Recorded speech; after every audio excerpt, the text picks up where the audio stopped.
गोटे जंगल मझिरे बहुत बड़ पोखरी थिला और सेठी बहुत सारा माछ माने रहुथिले। बहुत जोर रे खरा हेबारु पोखरीटी धीरे धीरे सुखिबाकू लागिल। पोखरी सुखिबाकू लागलानी। एबे आमे कोन करबा? एबे हमको कम पानी रे ही बंचिकी रहबाकू पड़िबो। बाकी पशु पक्षी मानको एठो पानी पीबाकू मना करबाकू पड़िबो।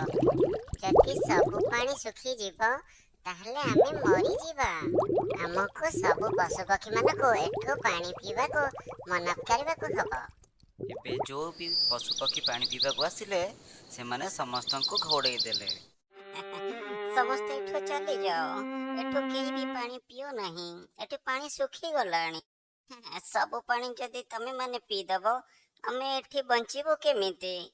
एठी सब पानी सुखी गला। ए पोखरी जंगलर एठी पानी पीकार अधिकार समस्तिंकर अछि। तेणु एठु मु पानी पीकी ही जीवी। मु काहींकी अन्य पोखरी जाइकी पानी पीबी? दिने सिंह राजा सेई पोखरी को पानी पीबाकू आसिले एवं माछ माने एकाठी होई सिंह राजा को सब कथा जणाइले। आमे माने जीवो कुआडे? आमे जेते मना कला परे भी समस्त पशु पक्षी एइठु आसिकी पानी पिउचंती। पानी सुखी गले आमे मरी जीवो। राजा सिंह सब पशु पक्षी मानकू एक सभा डकाई माछ मानक विषय रे बुझेइबाकू लागिले। पक्षी माने सुन, एबे हमको माछ मानकू सहाय्य करिबाकू हबो। पानी पोखरु सुखी गले सेमाने मरी जिवे।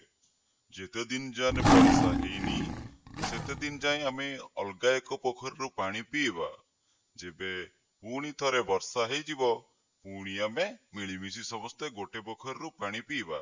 सुनिल समस्ते, आम समस्तंकु एठी मिलिमिशि रहिबार अछि। सिंह राजांक सब कथा सुनिबा परे सब पशु पक्षी माने स्थिर कले आउ गोटे पोखरु जाई पानी पीबा पाई। କିଛି ଦିନ ଗଲା ପରେ ପୁଣି ବର୍ଷା ଜୋରସେ ହେଲା ଏବଂ ପୋଖରୀଟି ପାଣିରେ ଫୁଲ ହେଇଗଲା ଏବଂ ସବୁ ପଶୁ ପକ୍ଷୀ ମାନଙ୍କୁ ମାଛମାନେ ସ୍ୱାଗତ ଜଣାଇଲେ। ଧନ୍ୟବାଦ ସିଂହ ରାଜା, ଯିଏ ପ୍ରଜାମାନଙ୍କ ସୁଖ ଦୁଃଖ ବୁଝିପାରେ ସିଏ ଜଣେ ହିଁ ଉପଯୁକ୍ତ ରାଜା।